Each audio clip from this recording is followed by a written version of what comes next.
Yesaya tia dununsia. Edano na obeto dwum yi Yuda asase so se. Kura eyeden wo yen. Ode nkwaje aye afasuo ne epie. Muhini apono no. Na omantene ne nhyane mu. Omana wo kura no kuredie no. De na dwene timo so na wo bekura no asomdua edimu mu. Efrise wo so na ode ne hoto. Momfa mo honto Awurade so daadaa. Efrise ya Awurade ne daa botan. Na wode wana wotete soro ahwefom. Kura ekron no wabre no ase. Wabre no ase ama no adurufom. Wamana ka fom mfuturo. Wode nan tietia so. Mobrofo nan. Ehiafo anamo no. Otene ni kwan yeten. Wona wototo otene ni tempon. Nso watemwo kwan so na yehwe wo Awurade kwan. Yen kra ani gina wudin. Ne wo nkaye. Me kra ani gina wo anadwo. Me mu honhom nso. Me de me few. Na se watemwo ka asase a. Wiasefo sua tenene. Wodom obonefo a onsua tenene.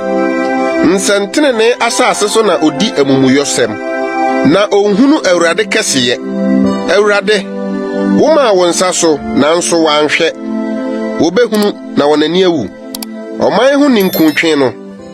Ane watamfo no ogya behye won. Awurade wobɛhyehyɛ asomdwie ama yen. Na yen ne yɛ nyina nso wawie ama yen. Awurade yen Nyankopɔn. Awura no mo a enye wo abedi yen so. Nanso wonko na yekamfo din. Awufo rentena ase. Nsamanfo wɔrensɔre bio. Ɛno nti na wobɛtwe wɔn aso sɛe wɔn. Na woma wɔn ho kaye nyinaa yerae. Awurade woma ɔman no dɔ. Woma ɔman no dɔ. W'anim abanyam. Wotrɛ asase no ahye nyinaa mu. Awurade ahohia mu wɔhwehwɛ wo. Wosi watenetene ho apini. Sɛdeɛ onyinsenfo a ɔbɛn awo kyem na ɔteam ne yɛ mu no. Sɛdeɛ yɛteɛ wo Awurade anim no. Yenyinsane yɛkyeme. Ɛte sɛdeɛ yawo mframa. Yentumi nye asase nkwa. Na wiase tefo nhwehwe ase. Wawufo benya nkwa. Mafunu besore. Munyane nto ahurusie dwom. Mo a motim futuro mu.